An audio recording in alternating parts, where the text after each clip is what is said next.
Waalaikumsalam. Alhamdulillahirabbil alamin. Wa bihi nasta'inu ala umuri dunya waddin. Wassalatu wassalamu ala asrofil anbiya'i wal mursalin. Sayyidina wa syafi'ina wa maulana Muhammad sallallahu alaihi wasallam. Selamat siang Profesor Dr. Yuris Dr. MP Haji Teguh Samudra SHMH, guru kita, Ketua Umum Federasi Advokat Republik Indonesia Ferrari. Selamat siang, Bro. Selamat siang. Untuk teman-teman yang non-muslim, Om Swastiastu, Namo Buddhaya, salam kebajikan, salam sejahtera untuk kita semua. Terima kasih atas waktunya. Pada siang ini kita dapat berkumpul, bergabung dalam rangka sedikit ingin diniatkan mencari ilmu. Yang kedua juga diniatkan untuk menjalin persahabatan lebih kuat antar sesama OA, organisasi advokat Ferrari, atau sesama advokat, atau sesama profesi di sekitar dunia hukum. Tanpa memperpanjang perbalisan saya, mari kita mulai pada acara selanjutnya, yaitu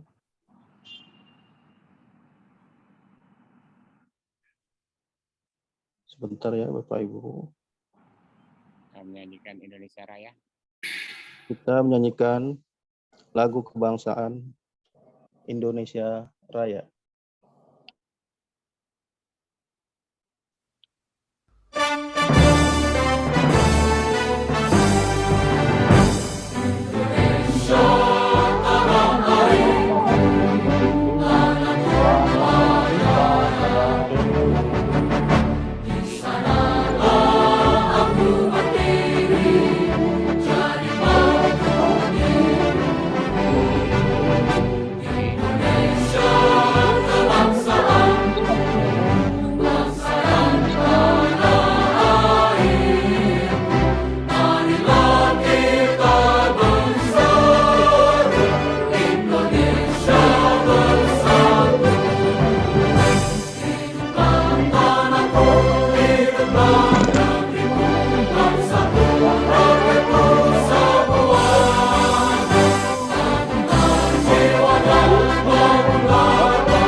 Terima kasih.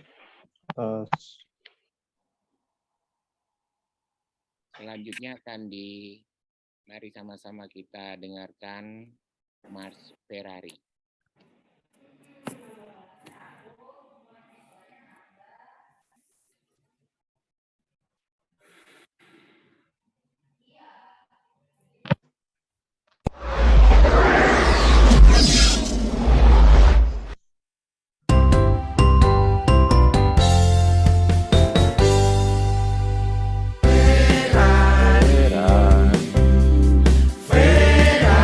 Ferrari.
Amin.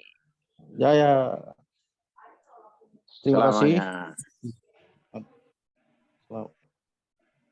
Terima kasih atas waktu dan konsentrasinya. Saya kalau dengar lagu ini merinding, Prof. Benar-benar Alhamdulillah. bagus. Kita ngamalkan ilmu aja. Suaranya putus-putus. Oke, masuk ke acara berikutnya.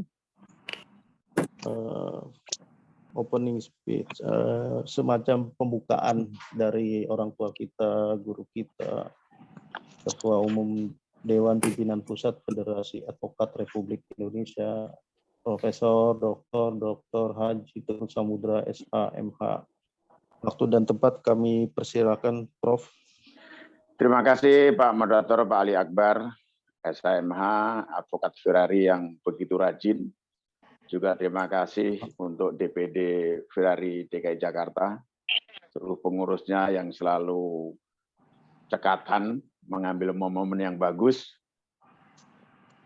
Pada siang hari ini, saya akan mengucapkan Assalamualaikum warahmatullahi wabarakatuh. Waalaikumsalam. Salam sejahtera untuk kita semua. Semoga Allah Tuhan Yang Maha Esa selalu meridhoi hidup kita. Dimudahkan segala urusannya, diberikan kesehatan, selalu sukses, happy, banyak rezeki. Amin. Amin. Syukur alhamdulillah siang hari ini. Amin. Syukur alhamdulillah siang hari ini kami bisa bertatap muka dengan rekan-rekan yang saya banggakan. Apalagi dengan narasumber yang begitu hebat untuk bisa memberikan masukan dan pegangan atau pedoman buat rekan-rekan advokat Ferrari di lapangan saat menangani masalah-masalah fidusia. Ini webinar Ferrari yang diselenggarakan oleh DPD Ferrari DKI Jakarta. Sebenarnya tempo hari sudah ngambil cuti begitu lama. Sekarang ingat rekan pengurus DPD Ferrari DKI Jakarta, DPC Ferrari Kota Semarang bisa menyalip DPD DKI Jakarta apabila tidak kontinu melakukan kegiatan-kegiatan pendidikan lanjutan. Nah, ini ada pesaing yang hebat nih gitu. Jadi Pak Ketua DPD beserta jajarannya hati-hati nih dan sampai disalip sama Kota Semarang nih gitu. Padahal semula nggak ada lawan di Indonesia, cuma DPD DKI Jakarta yang begitu setiap minggu mengadakan hal itu semuanya gitu. Namun demikian kita support terus. Amin, amin. Terima kasih, Prof. Juga kepada rekan-rekan advokat Ferrari di seluruh Indonesia, baik pengurus maupun anggota, sama saja pengurus kita cuma pelayan, anggota harus kita layani. Untuk Pak Dr. Asman sebagai narasumber siang hari ini, kami sungguh penuh rasa hormat kami haturkan. Bahasa kampung saya sembah bekti kami kepada yang amat terpelajar Pak Doktor yang telah berkenan untuk mengamalkan ilmunya, memberikan pegangan untuk rekan-rekan advokat Ferrari maupun peserta lainnya di dalam menangani masalah-masalah hukum berkenaan dengan masalah fidusia. Kita paham benar saat sekarang menjadikan gejolak yang begitu hebat yang didasarkan masalah fidusia. Terutama di DKI Jakarta, bagaimana Kapolda begitu tegas mengambil sikap atas pelaksanaan atau eksekusi daripada hak-hak yang dijadikan dasar untuk melakukan tindakan hukum karena adanya fidusia. Padahal seharusnya secara hukum tidak bisa begitu saja melakukannya. Nanti Pak narasumber yang amat terpelajar Pak Dr. Asman yang akan memberikan uraian secara detail. Dan bagi rekan-rekan para peserta webinar untuk mencermati satu persatu dan jangan segan bertanya. Karena sangat-sangat megang kunci dalam menjalankan profesi kita. Sungguh, saya sangat berterima kasih yang amat pelajar pada zaman siang hari ini berkenan menularkan, mengamalkan ilmunya untuk rekan-rekan kita. Dan jangankan rekan-rekan, semuanya kita harus memahami itu semuanya. Apalagi kalau bergerak di bidang hukum perbankan, ya itu sangat menentukan, atau di lembaga finance tentang jaminan fidusia, bagaimana pelaksanaannya, bagaimana eksekusinya, dan seterusnya. Tetapi di satu sisi rekan-rekan sejawat, pemahaman tentang ini jangan kita menghindar dari kenyataan yang ada dalam masyarakat.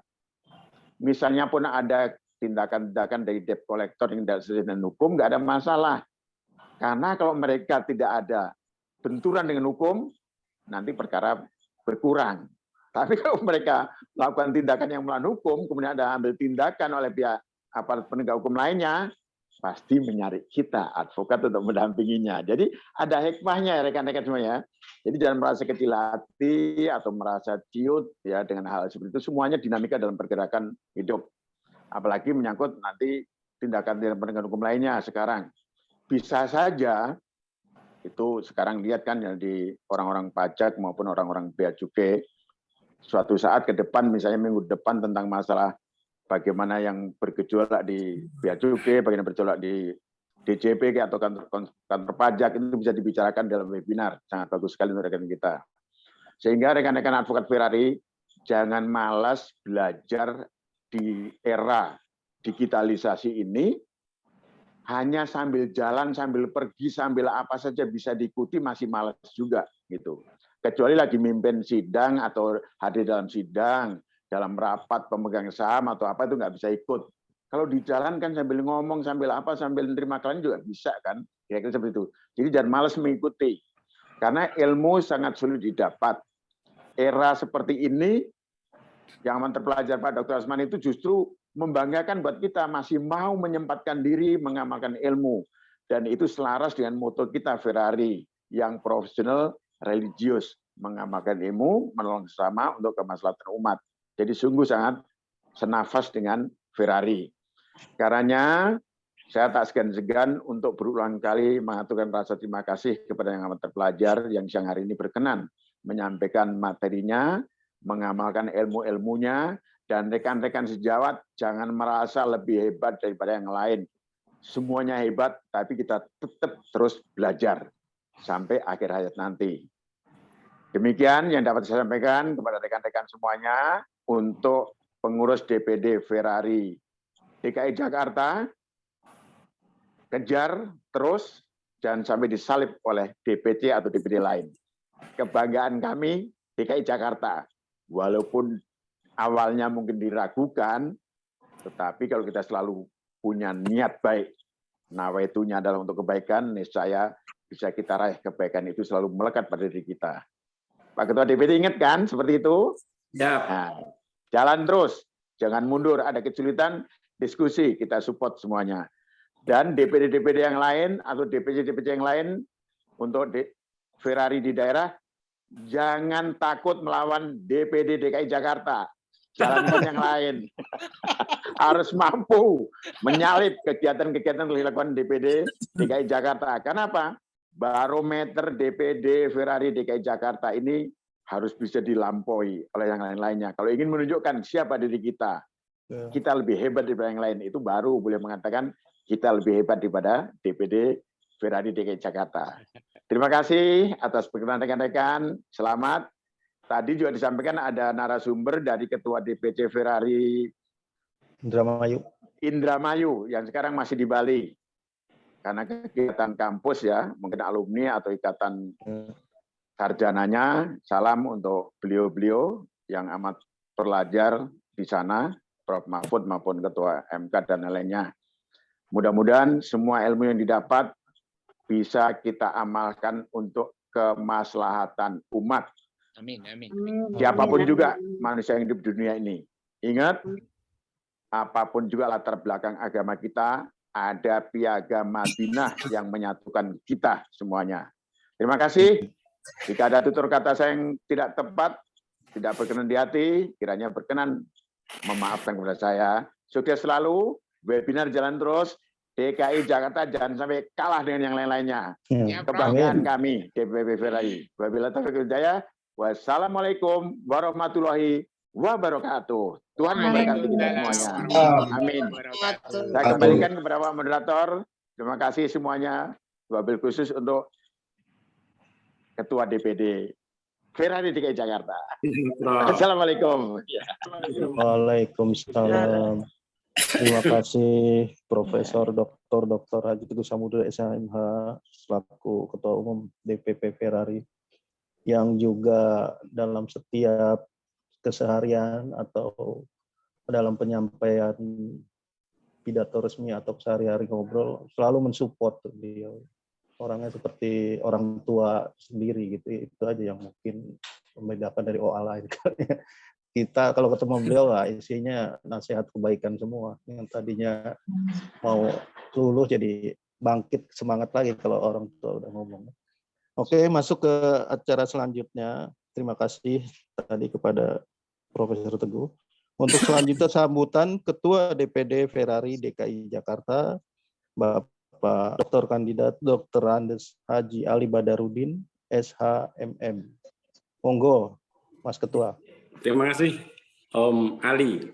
Sama-sama. Bismillahirrahmanirrahim. Assalamualaikum warahmatullahi wabarakatuh. Waalaikumsalam warahmatullahi wabarakatuh. Yang menjawab salam saya masuk surga bersama dengan Pak Ketum.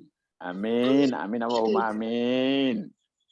Karena Pak Ketum ini kan baru turun dari Mekah, sehingga kalau masuk surga itu sangat wajar. Amin, amin.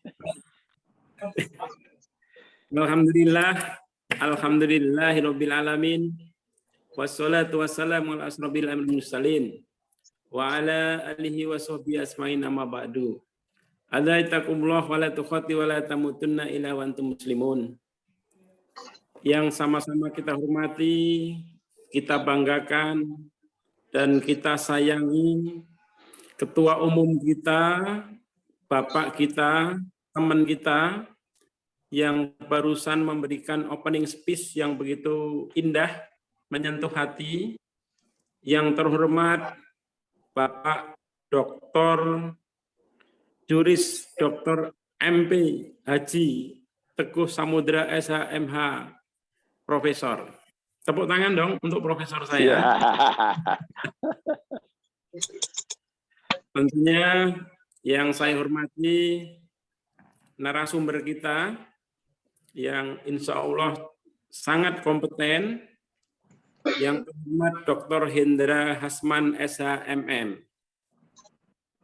Yang saya hormati sahabat kita, Ketua DPC Ferrari, Saudari atau Sis Imas Khaniah Primasari SHMH. Ya, terima kasih. Ya, ini sama-sama Ferrari dan punya kompetensi yang unggul. Sekretaris DPD yang selalu memberikan kegiatan webinar. Jadi sekretaris saya ini memang jagonya webinar, sehingga boleh diberikan tepuk tangan untuk Mas Hafid. Kemudian terima kasih juga saya ucapkan kepada Mas Ali Akbar. Rasulullah itu punya satu Ali saja agama maju. Bagaimana kalau DKI ini Ketum punya alinya 2 Ketum? Wow. Ali kuadrat luar biasa. Iya. Kemudian di sini ada Dr. Taswin, ada kawan-kawan yang lain, Ketua DPD, DPC Jakarta Utara, dan di sini ada dari PPR CNA. Tentunya saya tidak akan menyebutkan satu persatu, tentunya saya sangat menghormati atas kehadiran kawan-kawan hadir dalam acara webinar permasalahan hukum dalam praktek jaminan Veduka. Yang pertama bahwa tadi disampaikan oleh Ketum, yuk kita dengarkan webinar yang akan disampaikan oleh 2 narasumber kita ini, kemudian nanti kita pahami, lalu kita amalkan. Kemudian yang berikutnya saya berharap kepada kawan-kawan BPR. BPR itu kebetulan saya juga punya BPR di Solo, BPR Cita Dewi yang ada di Solo. Saya ada 4 BPR. Saya berharap bahwa seminar Viduka ini jangan hanya sekali. Mungkin nanti kepada narasumber Mas Hendra dan Mbak Imas, juga Om Sekretaris, Om Hafid, tolong webinar tentang Viduka ini, fidusia ini bisa ditindaklanjuti tidak hanya sekali, mungkin 2 hingga 3 kali. Mungkin nanti perlu kita undang semua BPR seluruh Indonesia. Kita bicara tentang fidusia ini. Ini yang pertama. Kemudian di sini juga hadir kawan-kawan dari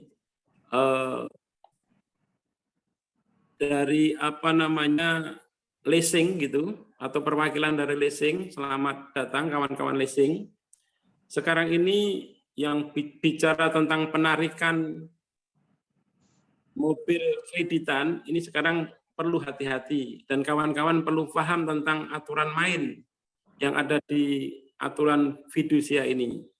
Tentunya agar semuanya berjalan dengan baik sesuai dengan tatanan hukum di Indonesia, mari kita nanti dengarkan apa yang akan disampaikan oleh yang terpelajar Mas Indra dan yang terpelajar Sis Imas. Ini untuk kita jadikan suatu bekal kita dalam bekerja dan dalam menata kinerja kita di kemudian hari.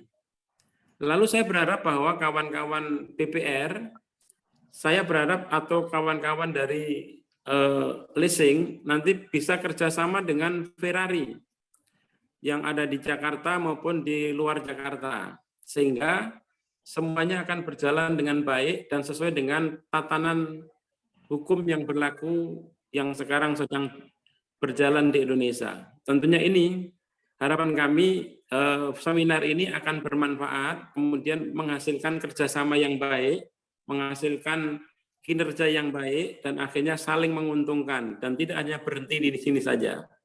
Saya kira itu, tentunya saya tidak akan memberikan banyak wejangan, karena tadi opening speech yang disampaikan oleh Ketua Umum kita, yang mulia Profesor Dr. Haji Teguh Samudra tadi, itu saya kira cukup untuk kita jadikan pedoman untuk kita melangkah. Semoga seminar ini dimudahkan oleh Allah, dan semoga kawan-kawan bisa mengikuti seminar tidak disambi-sambi. Kadang-kadang seminar ini kan, atau yang namanya webinar, itu ditinggallah kemana, walaupun kemudian tidak dihidupkan videonya, akhirnya tidak ketemu ilmunya, karena memang tidak mengikuti secara lengkap. Saya berharap bahwa Om Ali sebagai moderator, tolong kawan-kawan bisa dipantau, sehingga kawan-kawan ini seminar ini ikut mulai dari awal hingga akhir, dan akhirnya mampu menggunakan ilmunya dengan baik dan benar. Terima kasih. Salam hormat untuk kawan-kawan semuanya. Ketua Umum Profesor Dr. Teguh Samudra, salam hormat kepada Ibu dan kawan-kawan yang ada di DPP. Assalamualaikum warahmatullahi wabarakatuh. Waalaikumsalam warahmatullahi wabarakatuh. Waalaikumsalam. Terima kasih kepada Ketua DPP Ferrari DKI Jakarta. Oke, kita langsung masuk kepada pokok inti dari pertemuan kita hari ini. Mohon kepada teman-teman agar suaranya di-unmute dulu supaya stabil ininya suaranya. Mohon di-unmute dulu. Nanti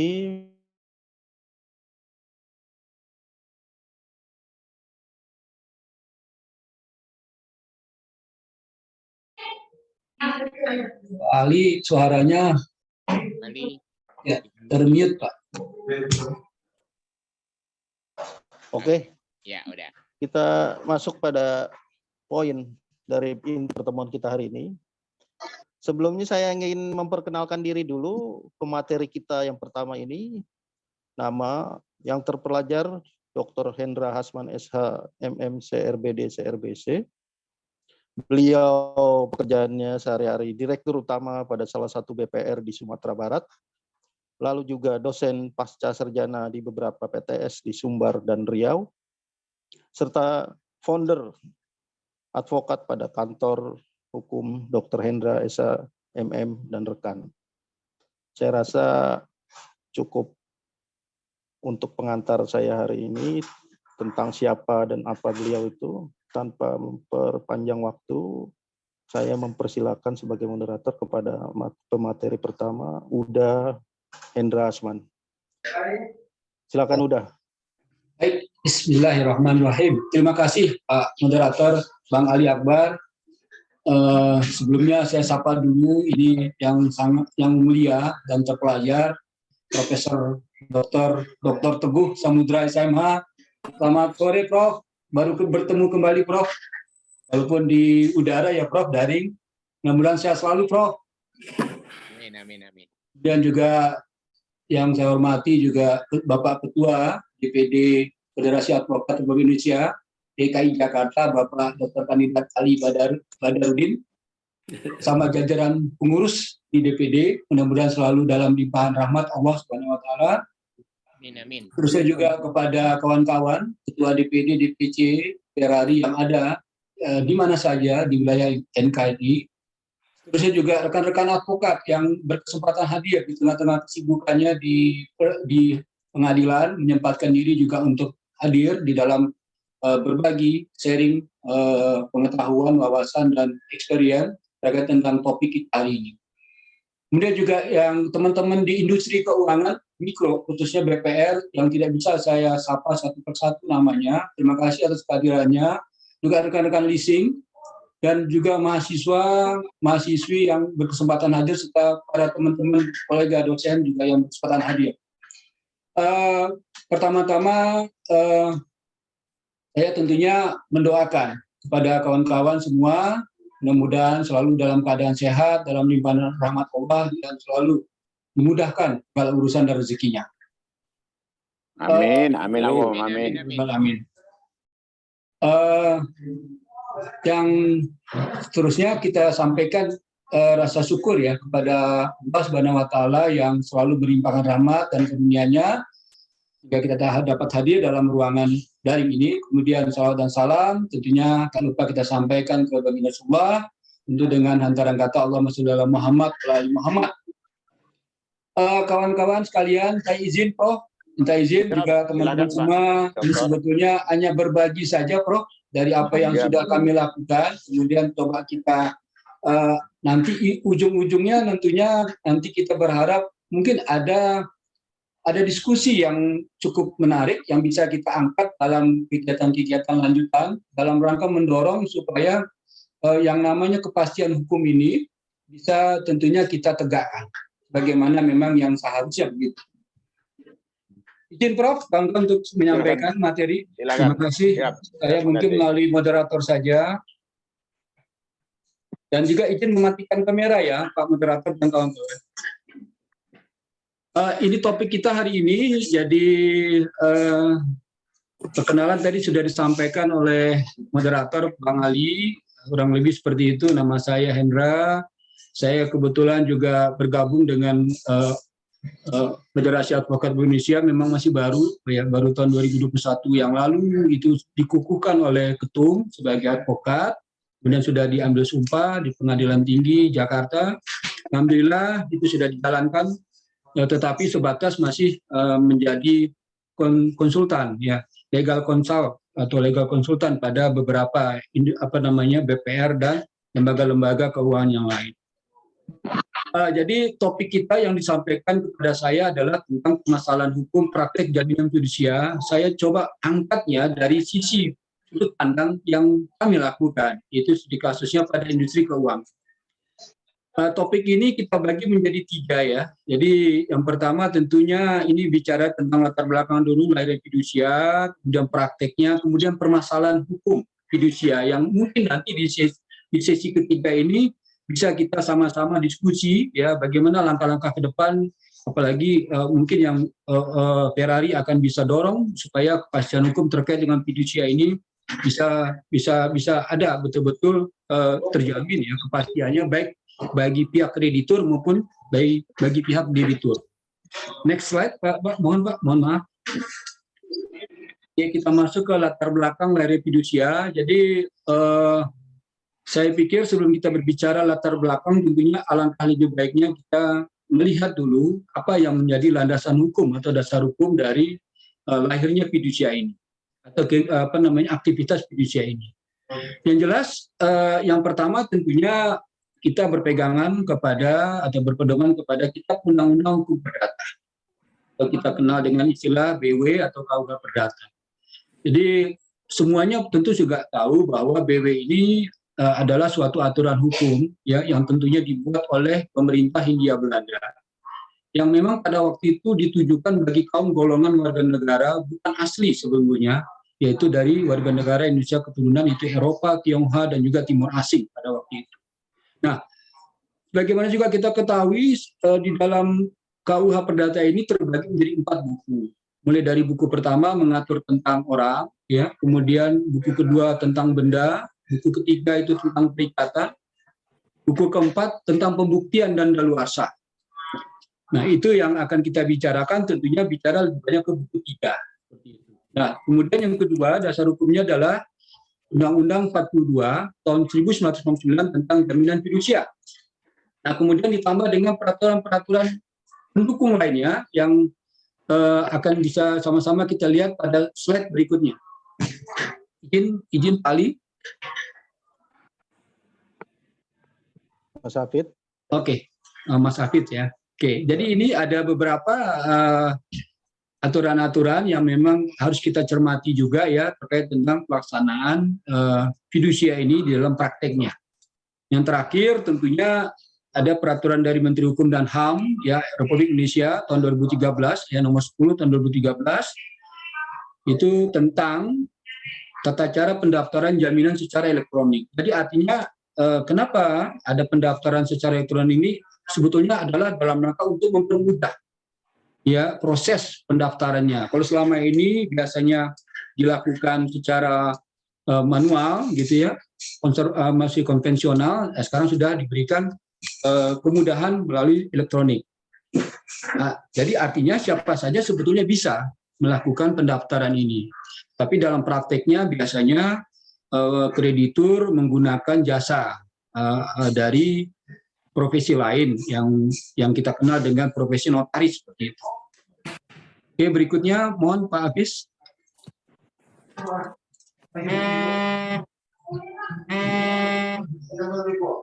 Oke. Kemudian kita bicara fidusia ini sesungguhnya kalau kita lihat ya baca sejarah sebetulnya sudah dikenal pada zaman Romawi dulu gitu. Sudah ada pada zaman Romawi. Tetapi kemudian di negara kita ini diperkenalkan ya penggunaannya pada zaman Belanda. Jadi di Indonesia masuk dan diperkenalkan oleh Belanda pada waktu itu. Nah, sebetulnya fidusia ini muncul karena ini tadi seperti yang kita sama-sama lihat di slide ya. Karena adanya kebutuhan dari masyarakat. Satu sisi masyarakat membutuhkan modal, kalau dia punya usaha, dia tentu membutuhkan modal kerja, modal untuk berinvestasi dan sebagainya. Nah, sehingga diperlukanlah ada yang namanya sebuah lembaga jaminan yang sekarang disebut dengan lembaga jaminan fidusia seperti itu. Hingga mereka bisa berusaha, berinvestasi, kemudian pembangunan ekonomi nasional juga dapat terwujud. Nah, tentunya ini juga selaras ya dengan harapan tentunya dari atau visi misi dari berdirinya negara Republik Indonesia ini. Nah, jadi antara kreditur dan debitur ini kemudian melakukan kerjasama, gitu, kerjasama. Nah, sehingga akhirnya karena muncul banyak sekali hal-hal yang memang harus dipersyaratkan, nah sehingga kemudian muncullah aturan-aturan yang baru yang mengaturnya, yang melengkapi daripada aturan-aturan sebelumnya. Next slide, Pak. Nah, jadi ini perlu saya gambarkan bagaimana sesungguhnya peran yang namanya perbankan di negara kita. Jadi kalau mengacu kepada Otoritas Jasa Keuangan, fungsi utama perbankan kawan-kawan itu adalah sebagai lembaga intermediasi. Apa itu lembaga intermediasi? Itu lembaga yang tugas utamanya itu sebetulnya adalah menghimpun dana dari masyarakat. Nah, kemudian dana yang terhimpun tadi, kewajibannya adalah menyalurkan. Bagi siapa menyalurkan dana ini adalah bagi mereka yang membutuhkan dana. Jadi kalau mereka yang kelebihan dana, biasanya mereka menabung, mendepositokan uangnya. Tapi bagi mereka yang kekurangan dana, biasanya pergi ke bank itu adalah untuk meminjam, seperti itu. Itulah fungsi utama dari perbankan. Jadi di mana saja kita lihat, bank itu selalu dua kegiatan ini, menghimpun dan menyalurkan dana. Nah, tujuannya apa? Agar masyarakat ini bisa terbantu di dalam mewujudkan apa yang menjadi harapan dan cita-citanya. Ya, sehingga ya pelaksanaan pembangunan secara makro, secara nasional, ya sehingga dapat terwujud.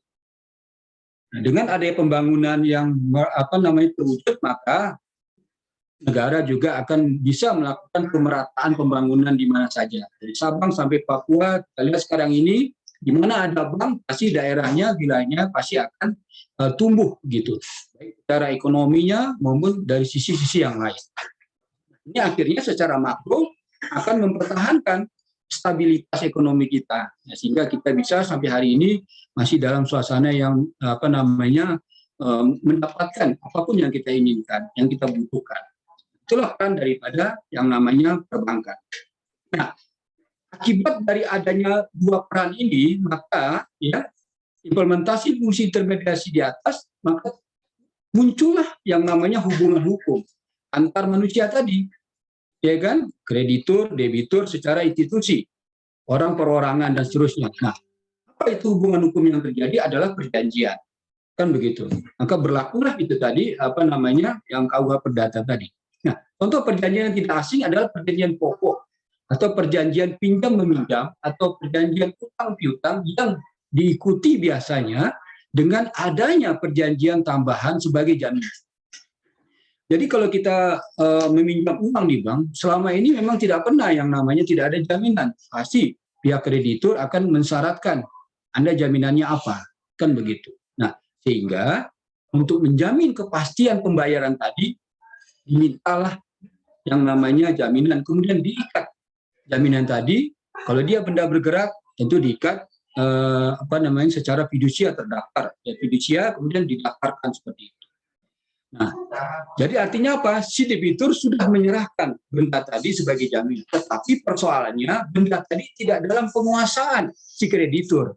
Itu kan faktanya demikian. Tetapi kreditur hanya menguasai yang namanya hak kepemilikan. Kalau misalnya kendaraan, tentu yang dipegang oleh kreditur adalah BPKB.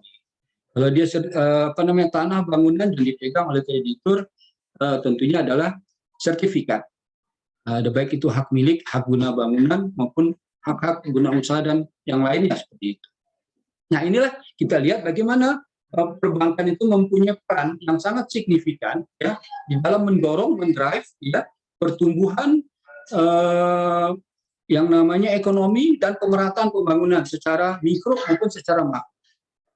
Next slide, Pak Hafiz. Nah, ini mungkin saya akan menyampaikan, teman-teman mungkin semua sudah tahu, rekan-rekan advokat ya, apa itu definisi jaminan. Tentu kita bisa melihat kepada pasal 1131 KUH Perdata. Nah, di dalam pasal 1131 Kitab Undang-Undang Hukum Perdata itu dibunyikan bahwa yang namanya jaminan itu adalah segala kebendaan si berutang, ya kan, baik yang bergerak maupun yang tak bergerak. Nah, kalau baik yang bergerak itu kan banyak, ya, bisa kendaraan, bisa juga yang namanya hak cipta dan lain sebagainya. Nah, kalau tidak bergerak tentunya biasanya dalam bentuk tanah, ya, bangunan dan sebagainya. Nah, baik yang sudah ada maupun yang baru akan ada di kemudian hari. Nah, kemudian menjadi tanggungan untuk segala perikatan perseorangan. Ini definisi jaminan berdasarkan pasal 1131 KUH Perdata. Oke, nah keberadaan jaminan di sini ditujukan untuk apa? Tujuannya adalah untuk memastikan bahwa si debitur, dalam hal ini pihak yang membutuhkan modal, yang membutuhkan dana, agar bisa memenuhi atau agar mau memenuhi prestasinya kepada kreditur. Ya kan? Nah, selain itu, adanya jaminan ini juga membuat kreditur dapat didahulukan haknya dalam hal ya apabila terjadi suatu pelanggaran terhadap perjanjian yang telah disepakati sebelumnya.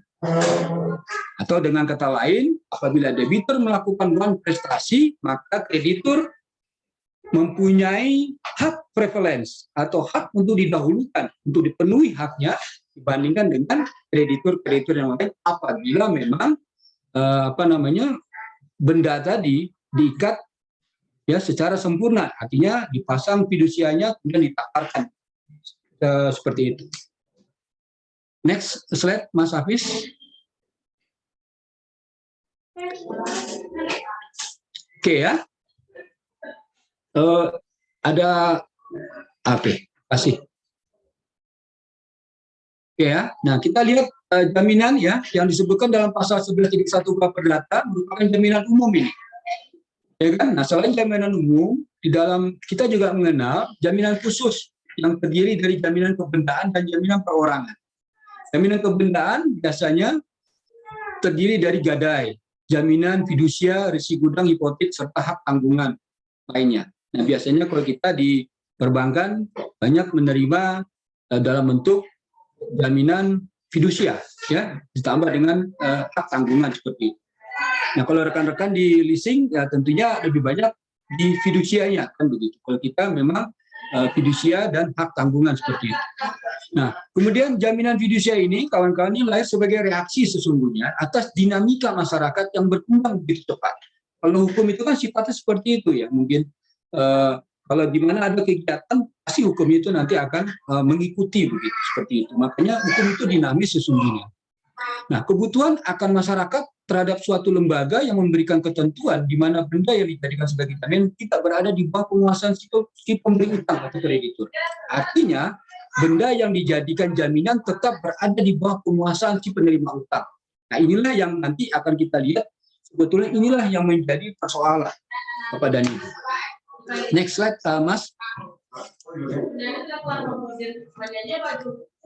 Oke, nah, kan kita lihat di Undang-Undang 42/99 tentang jaminan fidusia. Nah, fidusia ini berasal dari bahasa Belanda, ya kan, fidusia ataupun diatur dalam term lain sering disebut dengan fiducia agendum overdraft atau disingkat dengan FE. Nah, ini merupakan penyerahan hak milik berdasarkan azas kepercayaan. Jadi kata kuncinya sesungguhnya adalah atas dasar kepercayaan debitur menyerahkan barangnya kepada kreditur. Tetapi barangnya, bendanya tidak diserahkan, yang diserahkan hanya hak kepemilikan saja. Kan begitu. Nah, itulah makanya di dalam pasal 1 angka 1 dipertegas definisi fidusia tadi. Ya kan? Fidusia ini adalah pengalian hak. Oke? Ya, atas yang dilakukan ya, Mas, agak hitam Mas. Nah, oke. Fidusia adalah pengalian hak pemilikan suatu benda atas dasar kepercayaan dengan ketentuan bahwa benda yang hak kepemilikannya dialihkan tersebut tetap dalam penguasaan pemilik benda. Jadi di dalam Undang-Undang Fidusia 42/99 dipertegas di sana definisinya. Nah, berdasarkan pasal 1 angka 1 Undang-Undang Jaminan Fidusia dapat diketahui bahwa setidaknya di dalam jaminan fidusia itu terdapat beberapa unsur. Yang pertama, terdapat pengalian hak kepemilikan atas dasar kepercayaan. Kepercayaan debitur tentunya di sini, serta yang kedua unsurnya adalah penguasaan benda yang dijaminkan tetap dalam penguasaan pemilik benda. Nah, yang perlu kita juga ketahui, ya di dalam pasal 4 ini dipertegas di situ bahwa yang namanya jaminan fidusia ini adalah merupakan perjanjian ikutan. Jadi perjanjian ikutan berarti perjanjian yang buntutan ataupun ikutan daripada perjanjian yang mana? Perjanjian induk atau perjanjian pokok yang kalau kita di perbankan mengenal dengan istilah itu perjanjian kreditnya, begitu. Jadi nanti turunannya adalah perjanjian fidusia tadi, ya kan? Oke, next. Jadi makanya perjanjian fidusia ini tidak bisa lepas dari perjanjian induknya atau perjanjian pokok atau perjanjian kredit tadi. Nah, Bapak dan Ibu, kawan-kawan, rekan-rekan advokat, setelah ada perjanjian pokok seperti perjanjian utang piutang dan disertai jaminan fidusia, maka debitur akan melakukan pembebanan terhadap benda yang dijadikan sebagai jaminan dengan membuatkan akta notaris tentunya yang berbahasa Indonesia. Nah, akta tersebut nantinya kemudian didaftarkanlah oleh kantor notaris ke kantor pendaftaran fidusia. Dan kemudian debitur akan mendapatkan sertifikat jaminan fidusia. Nah, sertifikat tersebut menjadi bukti kepemilikan yang akan diserahkan kepada kreditur sebagai jaminan, namun benda tetap berada dalam penguasaan debitur. Nah, pengaturan mengenai pembebanan dan pendaftaran jaminan fidusia ini secara tegas diatur di dalam pasal 4 sampai dengan 18 Undang-Undang Jaminan Fidusia.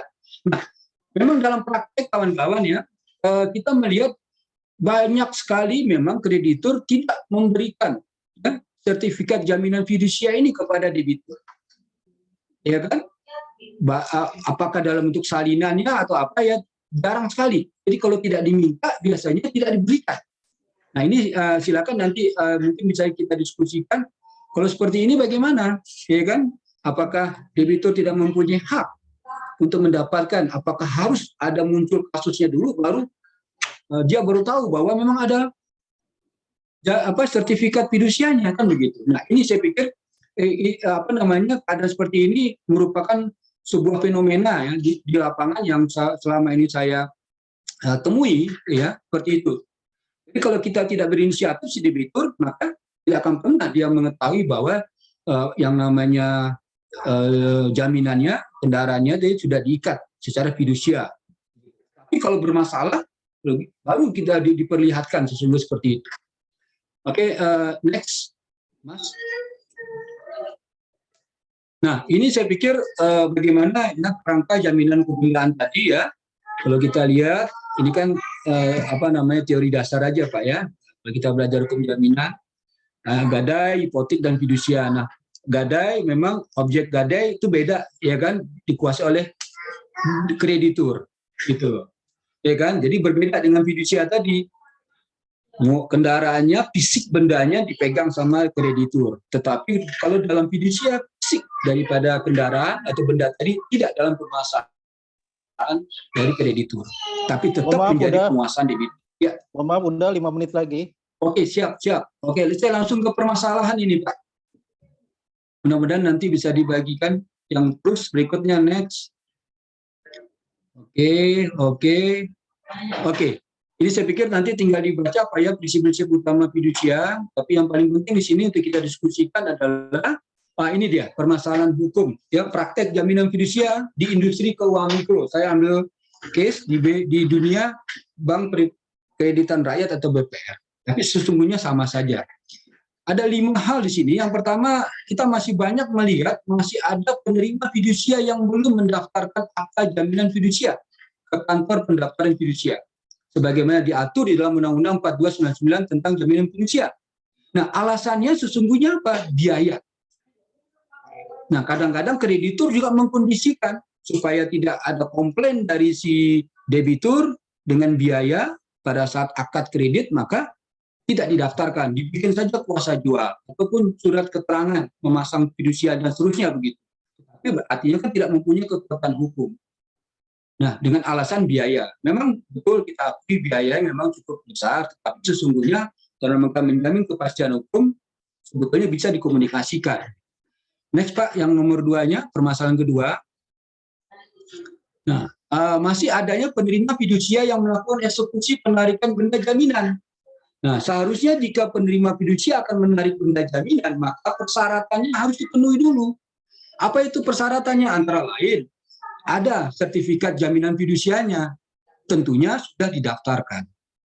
Dan kemudian ada langkah-langkah berikutnya, ada somasi, teguran. Ini kadang-kadang teguran tidak pernah dilakukan. Ya kan, somasi juga nggak pernah.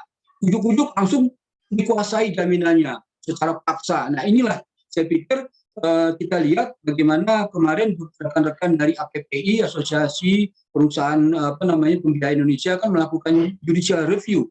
Terakhir diputuskan oleh Mahkamah Konstitusi bahwa penarikan jaminan ya atau eksekusi jaminan yang dikatakan fidusia tidak harus melalui penetapan pengadilan. Berarti sifat penetapan pengadilan tadi merupakan alternatif. Nah, jadi yang bermasalah sesungguhnya di mana proses atau mekanisme penarikan ini. Itulah yang kita lihat ada beberapa oknum-oknum dalam tanda petik ya debt collector yang memang mungkin kurang begitu kompeten ya melakukan prosesnya sehingga banyak mendapatkan komplain dari masyarakat. Nah, saya mungkin mungkin bukan sebagai usul saran saja kepada Prof, pada teman-teman juga di Ferrari, apakah mungkin Ferrari menginisiasi untuk melakukan sertifikasi bagi para debt collector ini sesuai dengan yang seharusnya.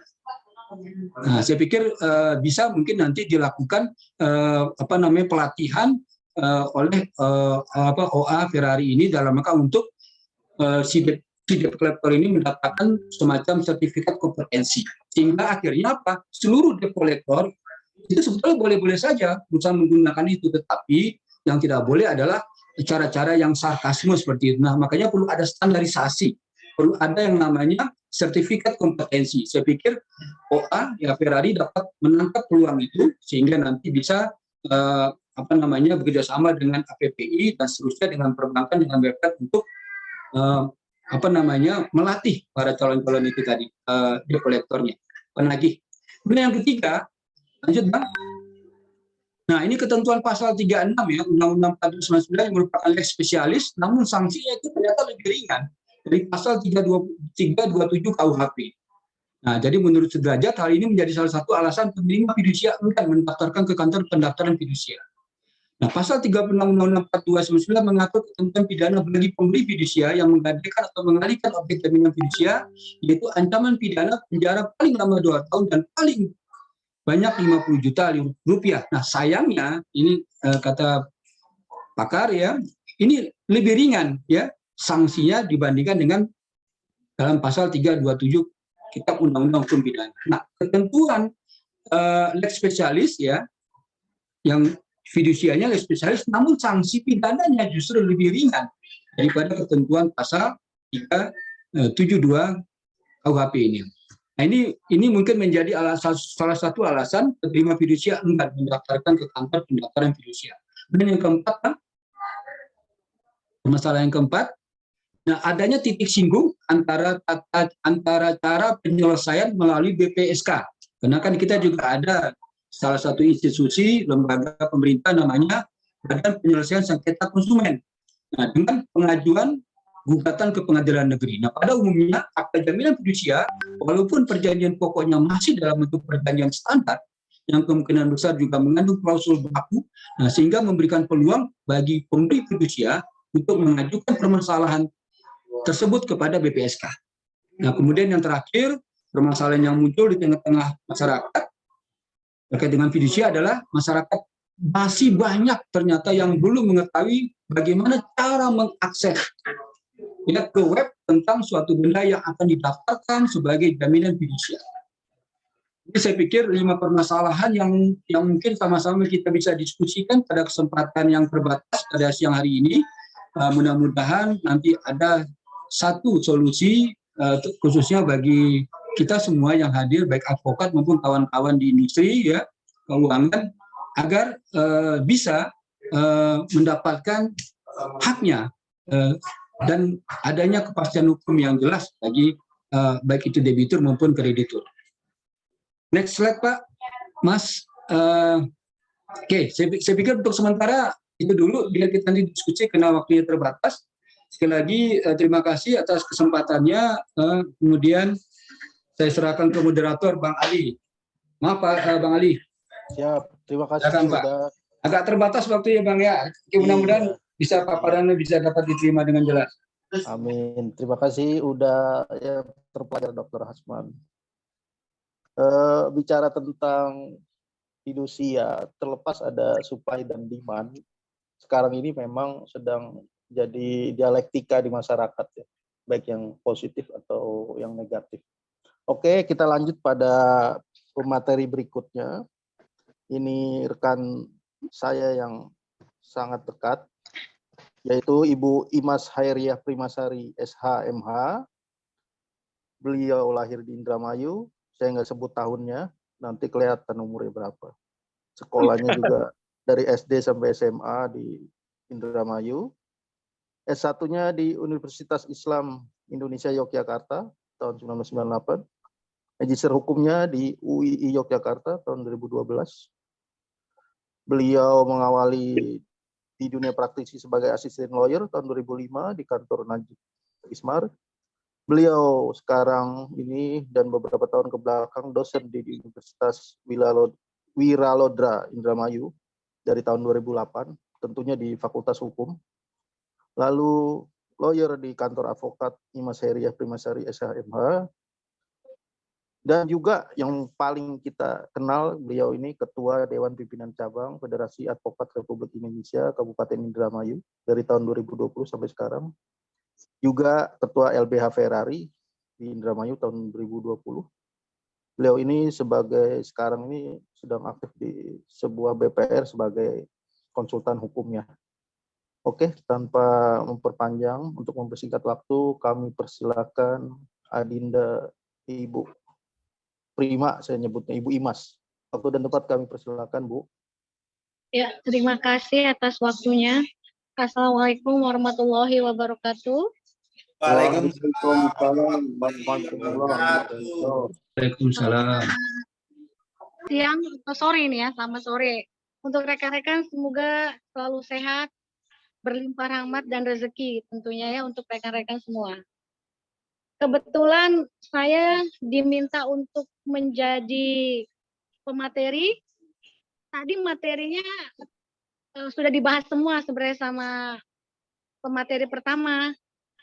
Cuman saya ada juga akan membahas tentang aspek hukum penanganan kredit macet. Lanjut aja, moderator, mohon izin biar dipercepat aja. Lanjut aja. Lanjut. Nah, ya faktor-faktor aja. Karena waktunya saya dikasih waktu cukup sedikit.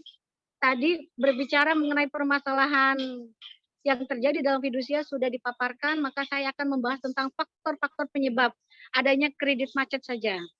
Faktor penyebab kredit macet itu yang sehingga menjadikan tentang aturan tentang fidusia juga menjadi faktor. Karena apa? Karena adanya faktor-faktor bukan hanya dari masalah tentang jaminan fidusia itu belum dibuat secara dinotariskan atau masih di bawah tangan, tetapi yang terpenting adalah adanya faktor-faktor penyebab yang salah satunya adalah faktor intern bank, kemudian faktor ketidaklayakan debitur, kemudian faktor ekstern. Lanjut. Nah, faktor intern ini meliputi ketika memang rendahnya kemampuan bank dalam melakukan analisis permohonan kredit.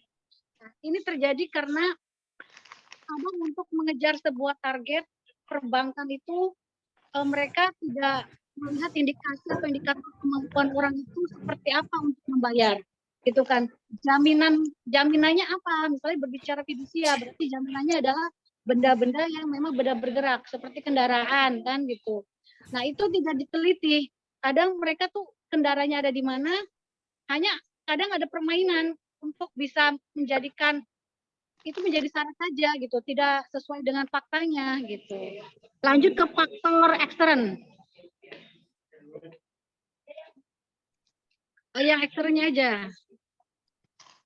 Nah, kemudian ke faktor ketidaklayakan debitur. Debitur ada yang disebut dengan persorangan, kemudian korporasi. Intinya yang saya bahas dalam materi ini, karena semuanya ada di materi bisa diambil saja, saya akan memaparkan pada umumnya permasalahan yang sering terjadi selaku saya sebagai konsultan atau advokatnya perbankan di BPR itu adalah banyaknya kaitannya dengan fidusia itu adalah kendaraannya yang dijadikan jaminan di bank itu dialihkan kepada pihak ketiga. Sehingga ketika pihak perbankan untuk mengambil orang itu dikategorikan macet sehingga harus dieksekusi, kadang perbankan itu kurang bisa mengambil alih karena ada faktor yang tadi kendaraan itu dialihkan ke pihak ketiga. Padahal dalam aturan tadi yang disampaikan oleh pemateri pertama bahwa ketika kendaraan itu dialihkan bisa ke ranah pidana. Cuman yang menjadi masalah itu kadang kendaraannya juga diopernya itu jauh tempatnya, bukan di tempat yang berada di daerah tempat melakukan perjanjian atau bank yang melakukan perjanjian di tempat tersebut. Kadang digadekannya atau dijaminkan lagi ke pihak ketiga itu di luar daerah, itu yang mempersulit untuk diajukan upaya hukumnya. Kemudian faktor-faktor yang tadi juga mohon izin kepada ini admin untuk menampilkan yang tadi aja yang materi saya yang pertama yang sama dengan pemateri pertama. Saya akan jelaskan sedikit saja.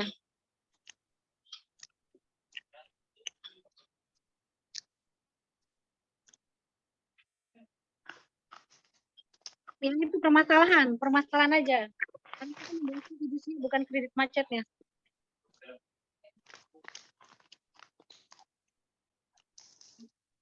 Sudah ketemu belum?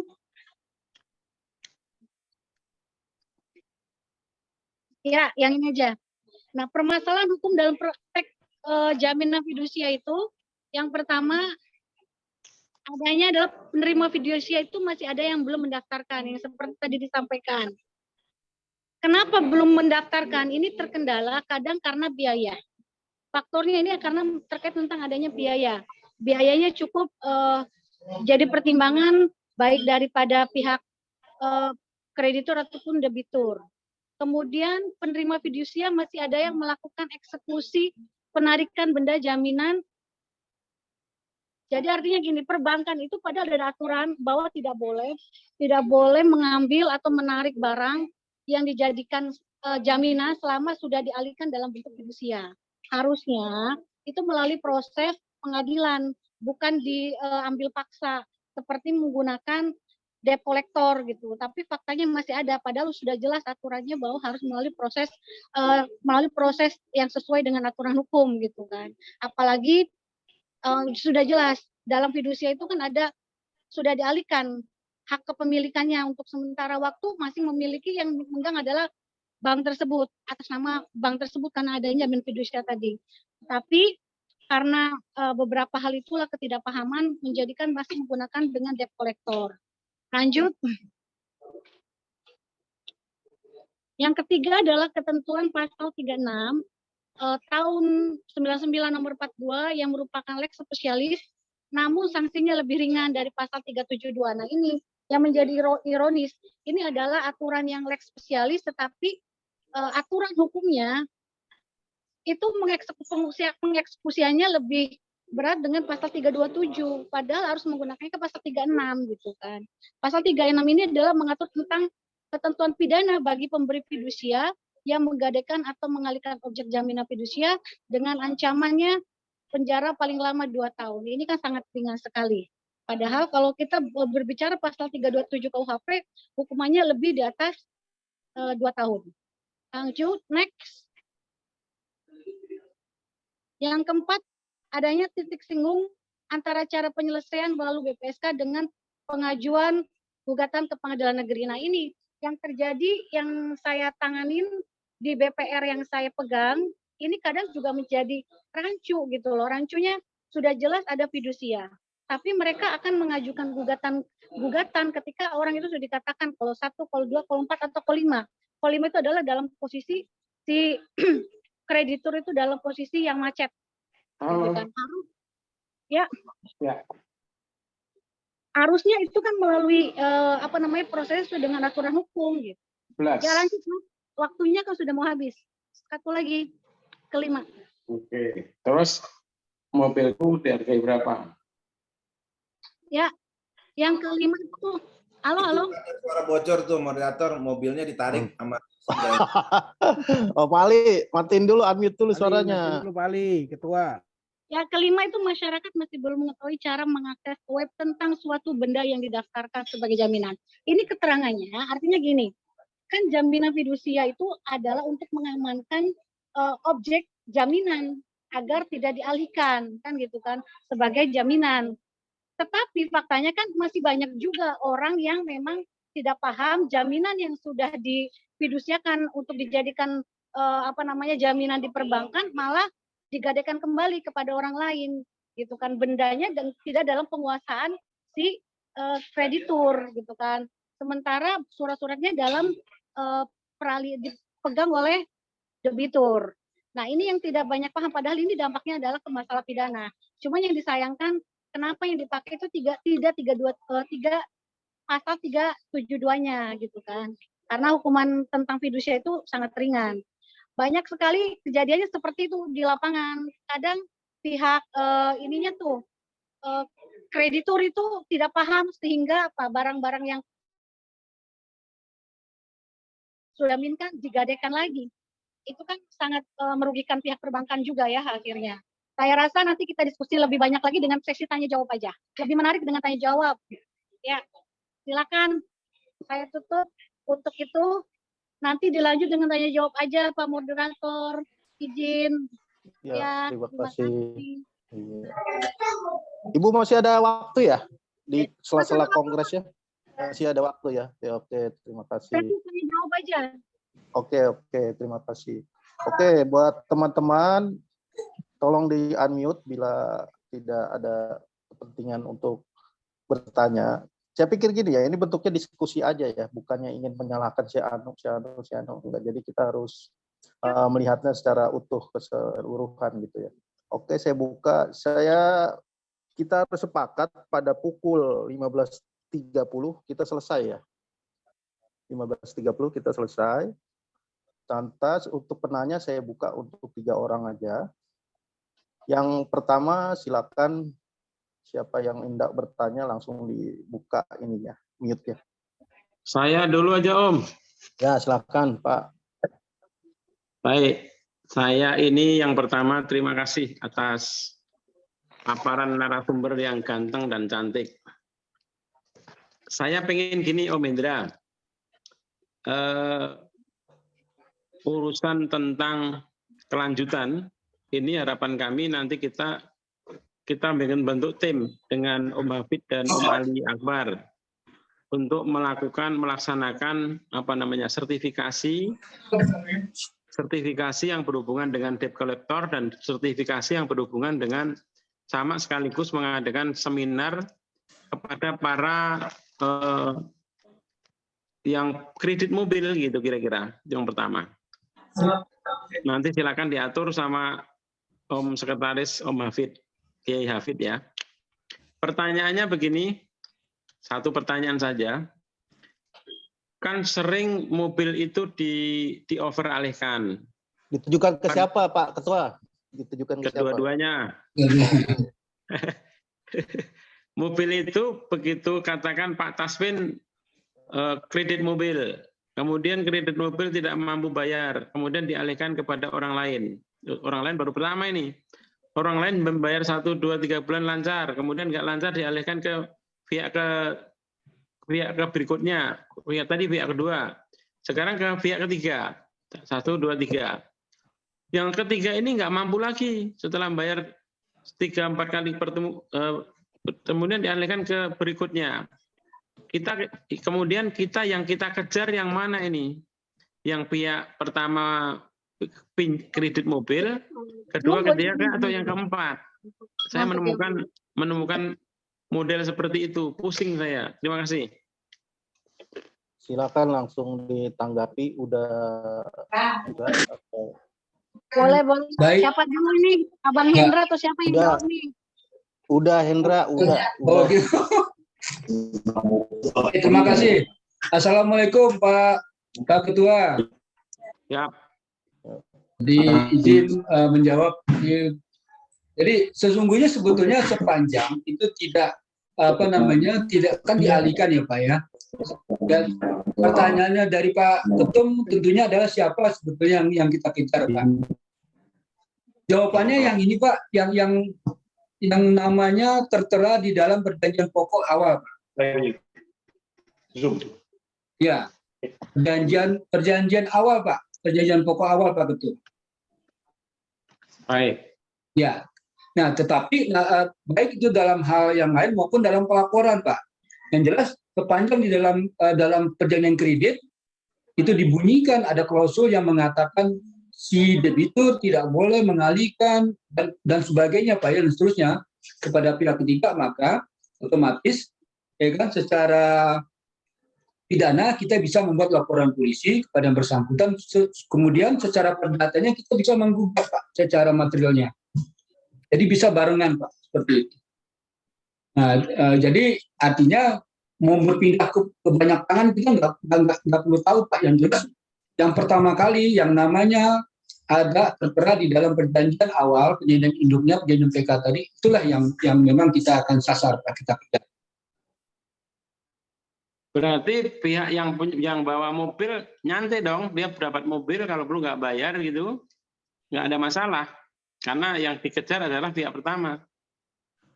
Yang kedua, pertanyaan yang pertama tadi adalah kerjasama untuk melakukan sertifikasi Om. Ya, jadi memang yang penting di sini Pak adalah kita harus tentukan dulu, tentu untuk mengeluarkan sertifikasi kompetensi, tentu kita harus memiliki yang namanya lembaga sertifikasi profesi Pak Ketua.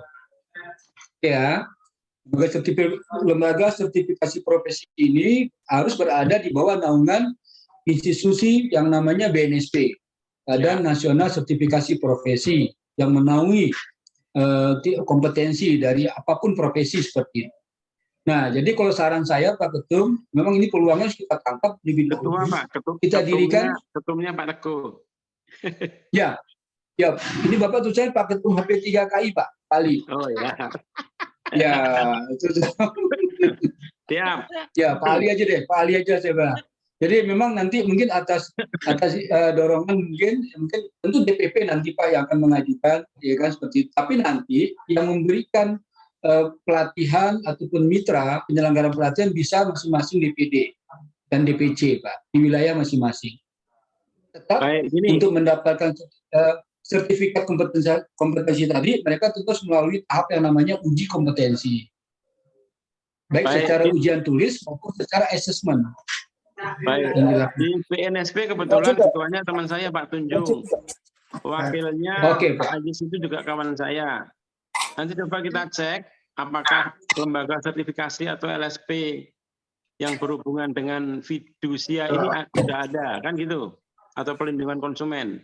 Ya. Kalau ada kita lakukan, tapi kalau tidak ada saya kira ini adalah bisa dipakai untuk kita mengajukan bahwa Ferrari bisa punya lembaga sertifikasi perlindungan konsumen, gitu kira-kira ya. Yang paling penting di sini Bang Ali adalah kita harus menentukan dulu Pak apa saja kompetensi yang harus dimiliki oleh seorang yang namanya penagih Pak atau debt collector yang kita kenal banyak Pak. Itu dulu kita dudukan Pak. Kompetensi apa yang harus dimiliki baik dari sisi mungkin sikap perilaku ataupun dari teknik. Ya Pak. Baru setelah itu baru kita bicarakan nanti ini ya Pak lembaganya. Ya kan? Baik, seperti itu Pak. Saya kira tentang ini nanti kita bicara bersama dengan Om Hafid, saya Mbak Sambian, Om Ali Akbar ya. Kita lanjutkan tidak di sini, di ruangan yang lain. Oke. Siap. Demikian Bang Ali. Terima kasih ya. Wassalamualaikum warahmatullahi wabarakatuh. Waalaikumsalam. Ibu Imas mau menanggapi? Saya menanggapi tadi pertanyaan yang pertanyaan ini, bagaimana ketika pembayaran yang sudah dijaminkan ke bank, kemudian sudah ada fidusia, tetapi karena yang dipegang oleh bank itu kan hanya surat-suratnya saja, kepemilikannya saja, tetapi bendanya itu dikuasai oleh pihak kreditur. Kemudian kreditur menggadaikan lagi atau menjaminkan kepada pihak ketiga. Saya ada pertanyaan, bagaimana itu gitu kan? Apakah ada solusi hukumnya kan? Kalau pendapat saya mengenai hal itu, kalau secara aturan hukum sudah jelas dalam perjanjian fidusia ada klausulnya sendiri, ada pasalnya tersendiri, bahwa tidak boleh dialihkan. Makanya kalau dialihkan, bisa kita menggunakannya pasal 872 yang artinya agar menjerat orang yang tidak orang yang menerima barang yang kendaraan yang sudah dijaminkan itu kita kenakan dulu sebagai penadanya gitu loh. Jadi apapun itu kita upayakan dengan tindakan hukum melaporkan juga agar dua-duanya kena. Memang secara aturan hukum adalah dalam surat klausulnya, perjanjiannya, bahwa orang yang terlibat untuk melakukan itu adalah orang yang mengalihkan yang pertama sebagai pelaku utamanya, tetapi orang yang menerima itu juga tidak bisa lepas dari tindakan pidana, itu juga kena tindakan pidana mengenai penadanya. Jadi kita upayakan dengan ketika orangnya itu ya dua-duanya yang harus dilaporkan. Itu sih tanggapan dari saya, Bang Ali. Ya. Sepakat Ibu Imas yang cerdas. Oke. Terima kasih. Saya rasa cukup ya untuk penanya yang pertama. Untuk penanya kedua, saya kasih kesempatan untuk wanita atau perempuan. Ada yang mau bertanya nggak? Ada. Ya. Saya Pak.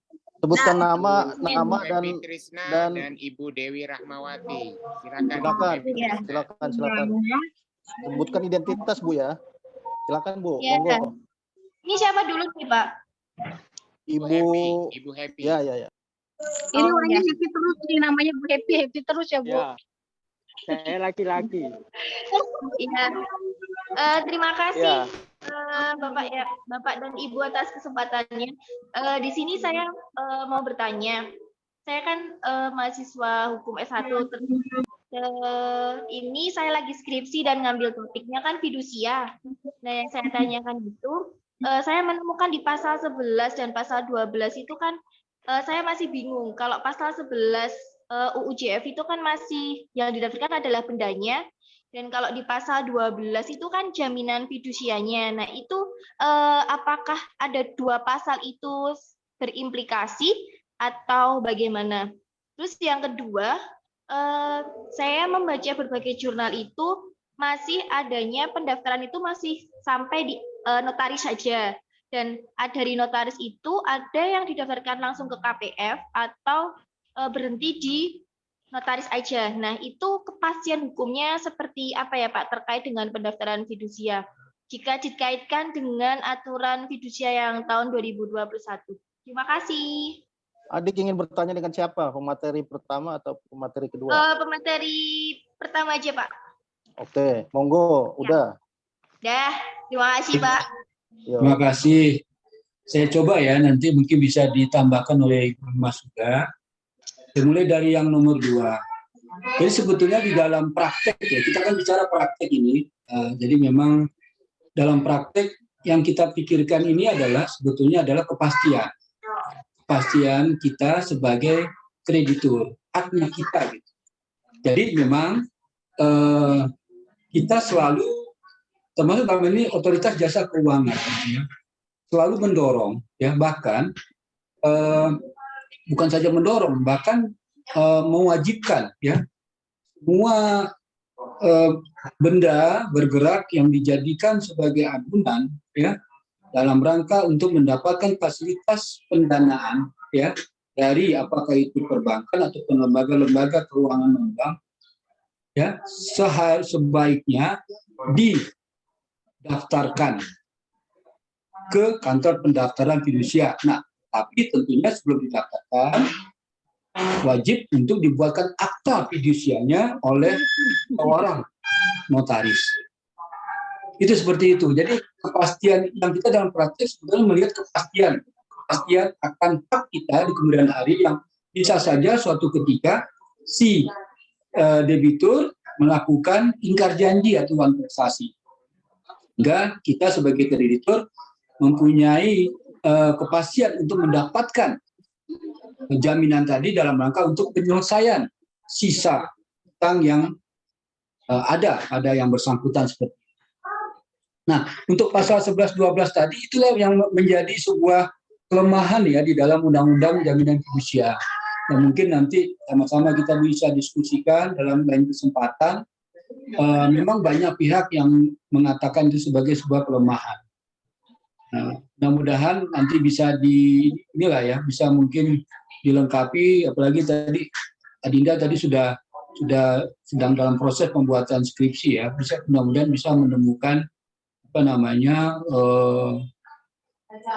hal baru ya dalam rangka untuk mengantisipasi ya ataupun mengkoreksi kelemahan-kelemahan di pasal 11-12 Undang-Undang Jaminan Fidusia tadi.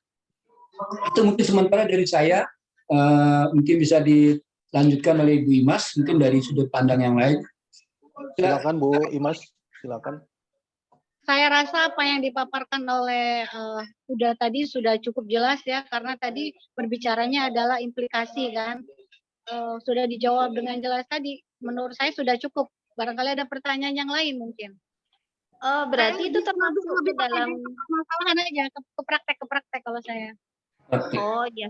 Bu, Berarti saya itu Bu. termasuk ke dalam norma kekaburan norma atau konflik norma atau gimana ya Pak ya kalau pasal 11-12 tadi?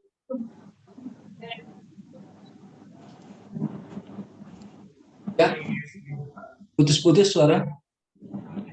Ya, kalau terkait dengan pasal 11 dan pasal 12 itu termasuk dalam kekaburan norma atau konflik norma ya Pak? Kekaburan norma atau apa tadi? Konflik. Ya.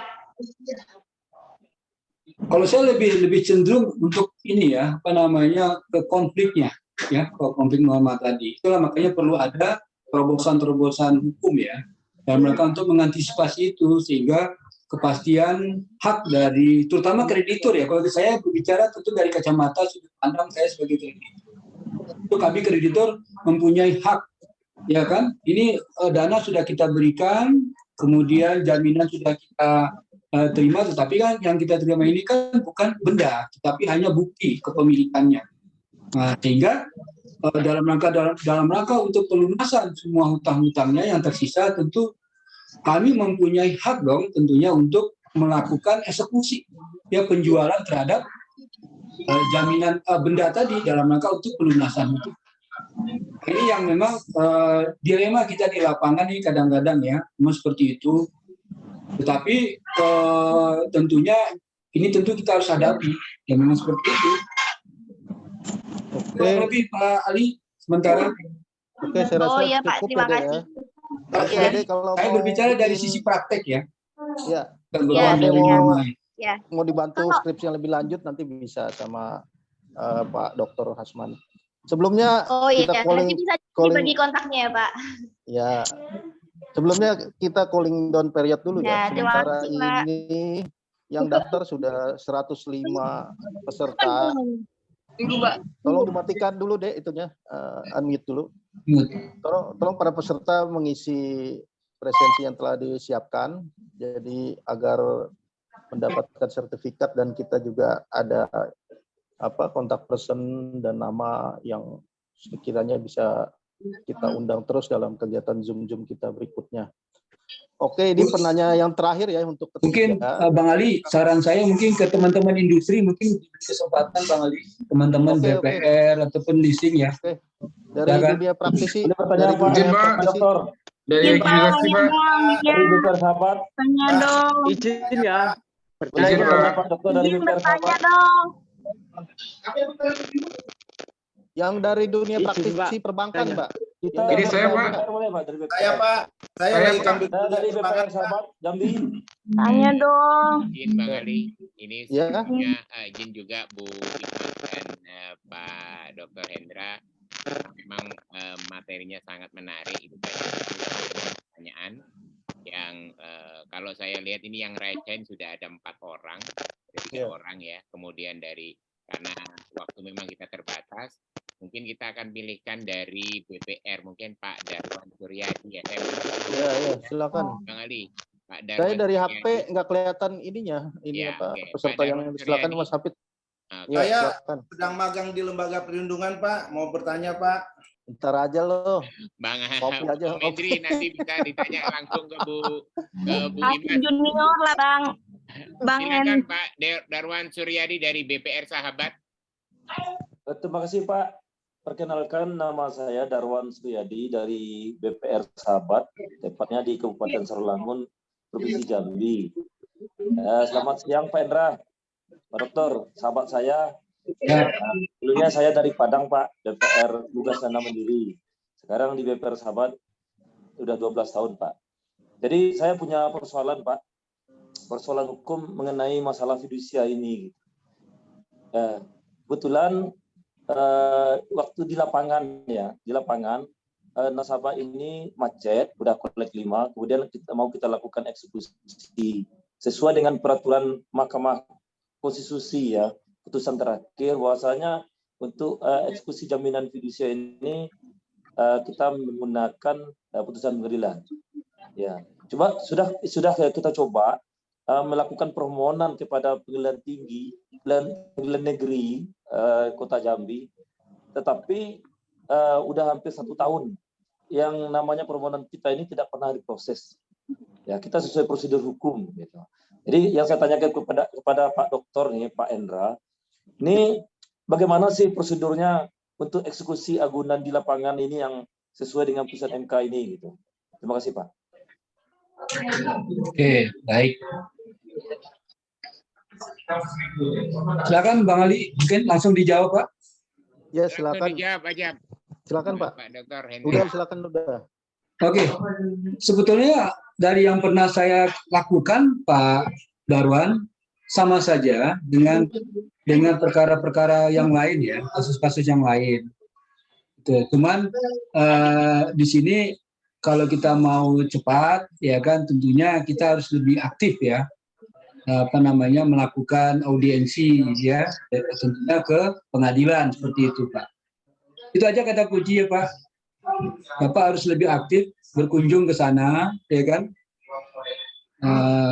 Tentunya berkunjung ke sana dalam rangka untuk menanyakan Pak, ya, apakah ada yang kurang ya dari sisi persyaratan berkas, dokumen dan lain sebagainya.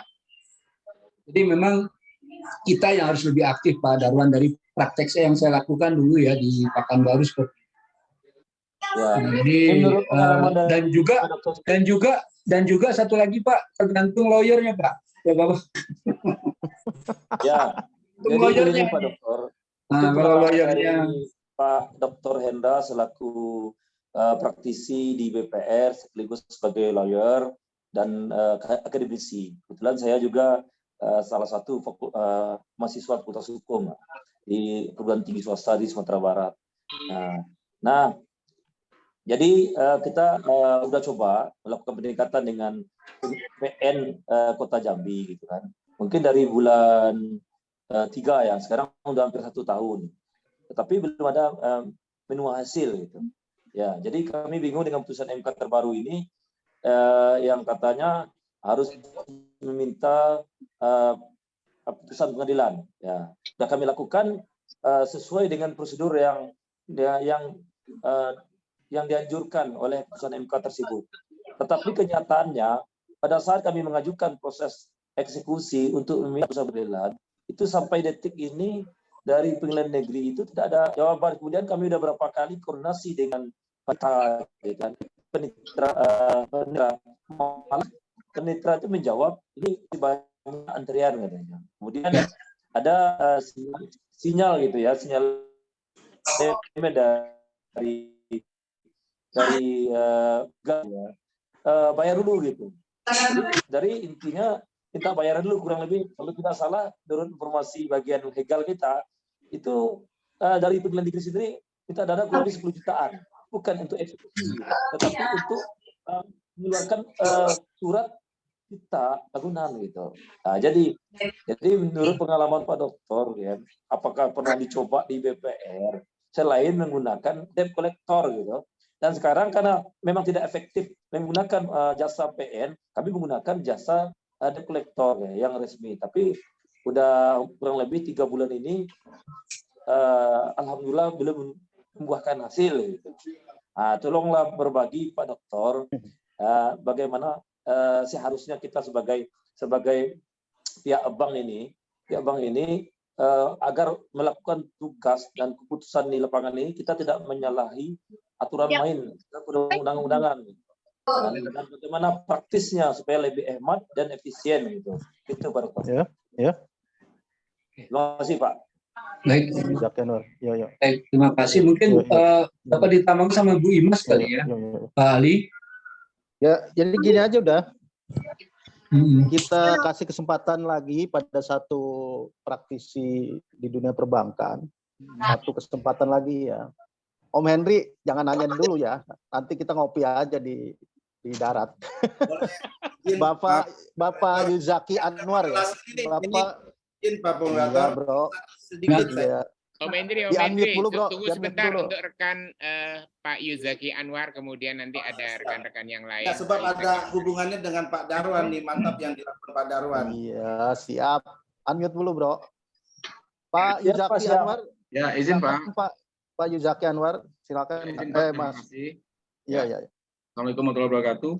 Waalaikumsalam. Salam kenal, saya Yuzaki Anwar dari BPR Badan Muta, masih Sumatera Barat juga. Ini maksud Pak Dokter nih, Pak Hendra. Rancak mana? Apa Chat? Jadi begini Pak, mungkin sedikit saya menyampaikan ya keluh kesah terhadap kekuatan dari sebagai non-knowledge spesialis ya. Saya sebagai praktisi perbankan mengalami kesulitan, pertama sesuai dengan Pak Darwan tadi, 3 kendala seperti itu. Yang paling penting adalah saya menanyakan gini Pak, jadi kita ada cash itu adalah penggelapan, jadinya jaminan fidusia ini digelapkan oleh debitur sampai 4 orang subjeknya gitu, dengan satu objek yang sama. Jadi kita setelah mengupayakan melalui mediasi, melalui pihak-pihak yang berwenang, sampai akhirnya kita mencoba untuk memasukkan laporan kepolisian resmi ya. Nah, pada saat gelar perkara dan segala macamnya sudah sampai tahapan masuk ke berkas pengadilan, ada suatu celah ya dimasuki oleh mungkin dari pihak kepolisian juga menyampaikan demikian, atau dari yang melakukan penggelapan tersebut, bahwasanya kita memang sudah memiliki sertifikat fidusia, namun di dalam pengikatan di notarisnya itu harus dilakukan di kantor notaris. Nah ini bagaimana menurut sudut pandang dari Bapak Dokter atau Bapak Bu Imas, apakah ini bisa dilanjutkan untuk ditingkatkan ke pengadilan negeri atau bagaimana? Terus yang kedua, saya juga pernah menerima penawaran ya terkait dengan kerjasama dengan debt collector, itu yang sudah memiliki badan sertifikasi. Saya lihat ada lisensinya. Apakah itu sudah resmi atau bisa dijalankan sesuai dengan prosedur yang ada? Demikian aja. Terima kasih atas jawabannya. Assalamualaikum warahmatullahi wabarakatuh. Waalaikumsalam. Mangga, udah silakan langsung jawab. Udah. Kita kasih dulu ke Bu Imas gimana Pak? Oh, silakan. Ladies first. Supaya nggak ngantuk Bu Imas. Ladies first. Lagi kongres. Ayo monggo, Mbak Imas. Masih online nggak nih? Bu Ketua. Ya, halo. Ya, terkait dengan pertanyaan monggo. dari Pak Yuzaki Anwar, mohon tanggapannya. Terima kasih. Ini sama ini ya, sama Bang Indra ya ditampilin ya. Ya. Halo. Oke. Ya, lanjut. Silakan Bu. Putus. Minta tanggapan ke siapa? Ke Bang Indra apa ke saya? Ke Bu Imas. Ke Bu Ketua. Ya. Oke. Jadi kalau tadi mengenai tentang sudah mohon izin boleh disimpulkan lagi nggak kalimatnya? Berisik tadi saya nggak dengar aku. Ya. Mohon Pak Yuzaki untuk diulang lagi pertanyaannya Pak, karena Bu Imas sedang ada di Kongres. Mohon diulangi lagi, izin. Terima kasih Pak Yuzaki. Baik, to the point aja Bu Imas ya, Pak Hendra dan semuanya. kita kendalanya di sekarang untuk mengajukan pengadilan itu ada celah bahwasannya sertifikat fidusia yang sudah terbitkan itu dianggap cacat hukum. Kenapa? Karena penandatanganan penandatangan akta fidusianya tidak di kantor notaris. Itu Pak, itu yang kedua, yang pertama. Yang keduanya, penawaran dari debt collector ya untuk kerjasama terkait dengan sertifikasi yang disampaikan tadi itu sudah ada masuk ke kita, namun sedang kita pelajari apakah ini kekuatannya bisa lebih untuk mempercepat proses eksekusi jaminan fidusia. Minta sarannya apakah ini bisa untuk dilanjutkan. Terima kasih, itu aja Bu. Ya, mungkin saya ketanggapin secara ini aja, secara singkat juga terkait tentang tadi kendala mengenai tentang akta fidusia yang dikatakan bahwa cacat karena tidak sempurna. Banyak kendala memang kadang dijadikan celah. Orang kan kalau berhadapan di notaris itu kan harus berhadapan, ya kan? Gitu kan.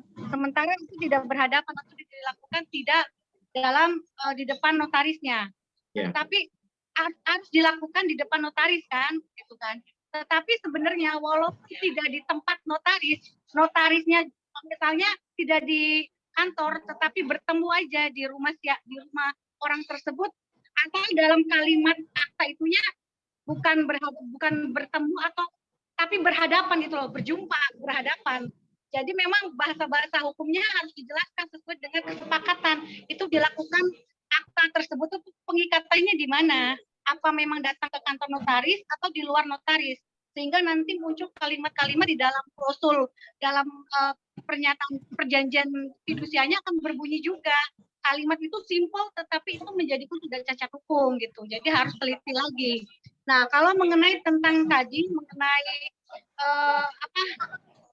mau kerjasama dengan debt collector yang katanya sudah berlisensi, kita kembali kepada aturan tentang yang dimana sudah ada aturan sempat dihitungkan ke MK juga bahwa apapun itu ketika memang sudah udah call 1, call 2, call 3, call 5 sementara ada jaminan fidusia ya eksekusi.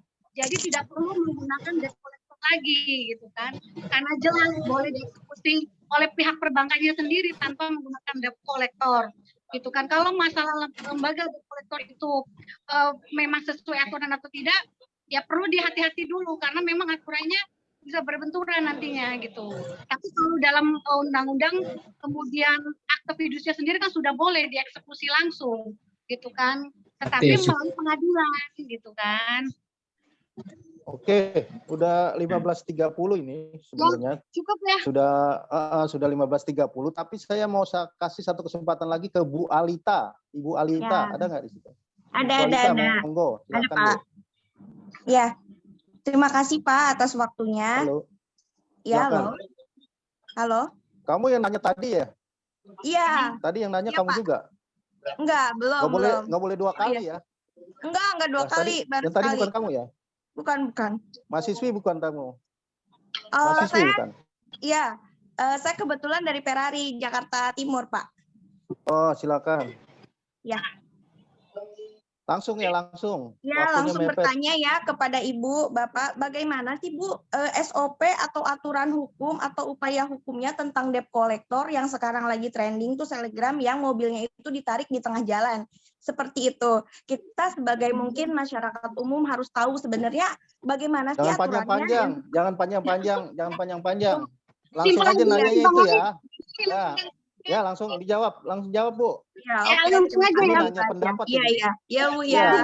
Kalau nanya pendapat panjang itu. Ya, silakan. Ketika memang terjadi hal seperti itu, penarikan di tengah jalan oleh debt collector itu jangan mau benda dan barang itu diserahkan. Lari saja, bilang penyelesaiannya, ayo kita ke polsek setempat atau polres setempat. Karena itu sudah jelas, nggak boleh diambil. Karena dalam aturan itu kan sudah jelas. Jadi jangan diserahkan, jangan menyerah. Tetap bertahan, bilang kalau enggak, ayo kita lari ke polsek setempat atau ke polres setempat. Insya Allah kendaraan itu tidak akan ditarik. Oke, saya rasa cukup ya. Saya rasa cukup. Kita udah terlalu sore ini karena kita harus. Ya Ibu, terima kasih Bu Imas. Ya. Oke, mohon maaf Bapak Ibu bila ada yang belum bisa bertanya jawab. ini memang satu topik yang sedang trending dan pembahasannya nggak cukup 2 hari 2 malam ini kalau mau kita kupas secara serius. Oke, kita masuk ke acara berikutnya, doa penutup dari Gus Hafidz. Bapak Ibu yang menginginkan sertifikat silakan diisi presensinya. Kalau hal ini mau kita lanjutkan pada sesi termin berikutnya terhadap tema yang sama, silakan diisi juga di kolom komentar. Atau kalau memang menginginkan tema lain juga tolong di komentar di komen. Saya sebagai moderator mohon maaf bila ada kata ucapan yang kurang berkenan. Nah, untuk selanjutnya kami persilakan kepada panitia Gus Hafidz untuk menutup acara ini dengan doa. Silakan Bang Haji Hafidz Idris. Terima kasih. Baik, terima kasih Bang Ali dan juga para khususnya kepada moderator narasumber Bang Hendra Hasman dan juga Ibu Imas Khairiyah. Sekali lagi saya mewakili DPD Ferrari DKI Jakarta. Pertama mengucapkan terima kasih. Yang kedua karena memang betul apa yang disampaikan sama Om Ali Akbar bahwa tema ini adalah tema yang nggak bisa selesai hanya dalam waktu 1-2 jam.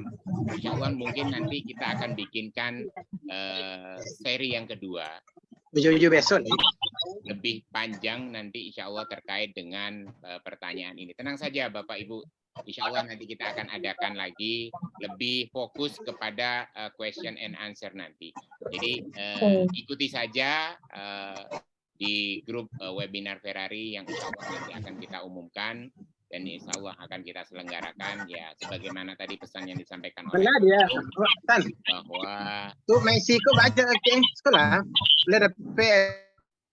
izin bahwa semua yang kita sampaikan pada kesempatan kali ini adalah untuk mengamalkan ilmu dan untuk berbagi dan insya Allah memang apa yang disampaikan Bu Imas, apa yang disampaikan Pak Dr. Hendra memang benar bahwasanya permasalahannya memang sangat-sangat kompleks dan rumit dan juga memang butuh ketelitian dan juga butuh kesabaran terkait dengan jaminan fidusia ini.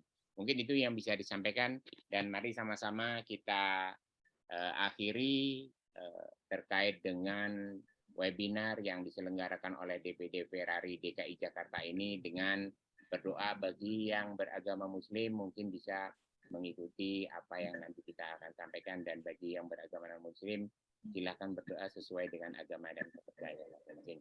Bismillahirrahmanirrahim. Allahumma shalli ala sayyidina Muhammad wa ala ali sayyidina Muhammad walhamdulillahirabbil alamin. Allahumma shalli ala sayyidina Muhammad. Allahumma ya Rabbana wa lakal hamdu wa lakal syukru. Allahumma inni ala dzikrika wa syukrika wa husni ibadatik. Ya Allah ya Rabbana ya sami du'ana. Kami mohon atas petunjuk terhadap apa yang sudah kami lakukan pada sore hari ini. Mudah-mudahan menjadi ilmu yang barokah.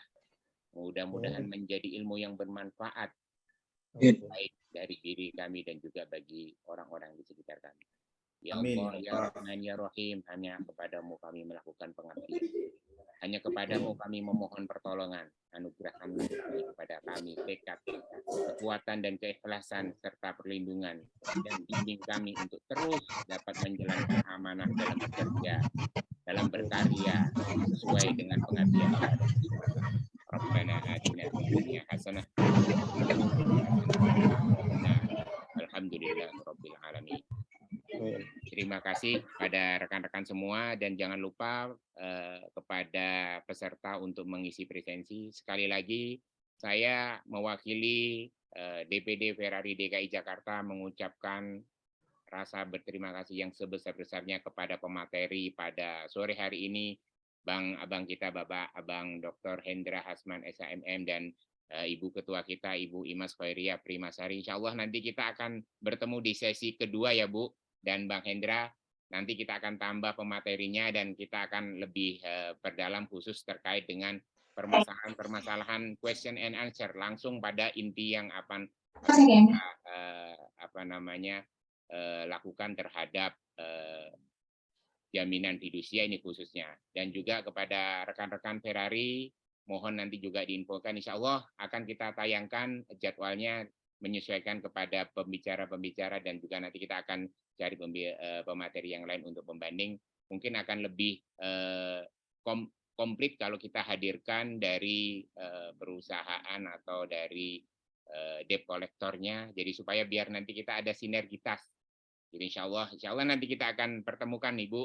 Mohon izinnya Bu Ketua ya, Bu Pak Bang Dr. Hendra. Ya. Akan lebih seru sepertinya kalau kita akan lebih seru semua gitu. Insya Allah mudah-mudahan mohon doanya kepada rekan-rekan semua. Sekian dari kami. Wassalamualaikum warahmatullahi wabarakatuh. Waalaikumsalam. Sebelum kita akhiri, mohon izin kita foto sesi pertama ya. Mohon izin kita foto sesi bersama untuk di-on-kan semuanya. Kita foto bersama. Mohon izin pada rekan-rekan sebelum kita akhiri. Dan jangan lupa kita salam Ferrari DPD DKI Jakarta adalah salam lepas landas. Seperti ini. Ya, ini menandakan bahwasanya kita terus berjuang untuk membela yang benar dan juga terus berngabdi untuk mengamalkan ilmu. Oke, kita hitung 1, 2, 3. Sekali lagi. Masih ada 2 kali lagi. 1, 2, 3. Sekali lagi, 2 kali lagi. 1, 2, 3. Terakhir 1, 2, 3. Oke, gaya bebas. Gaya bebas 1, 2, 3. Terima kasih semuanya pada para peserta. Sampai jumpa di acara webinar yang akan diselenggarakan oleh DPD DKI Jakarta. Terima kasih. Terima kasih Bang Ali. DPD Ferrari DKI Jakarta.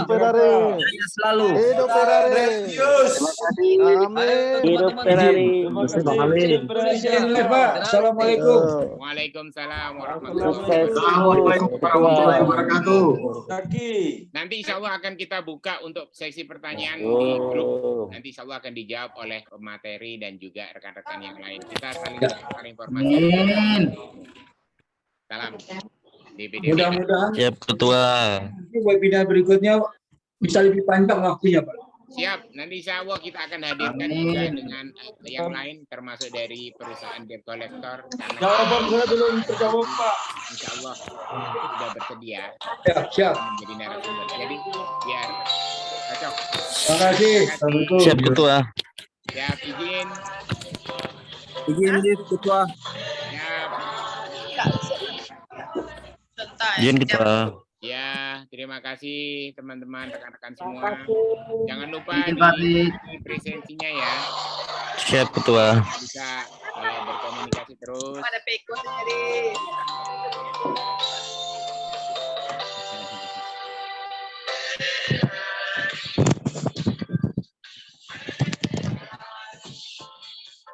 Mbak Elit.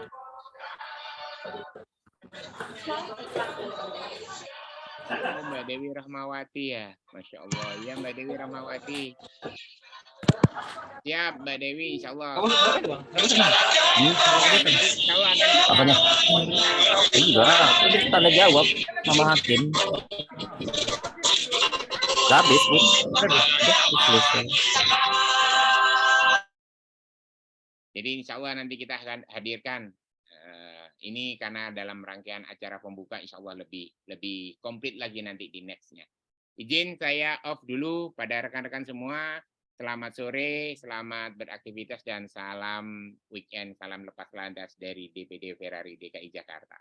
Assalamualaikum warahmatullahi wabarakatuh. Waalaikumsalam. Waalaikumsalam.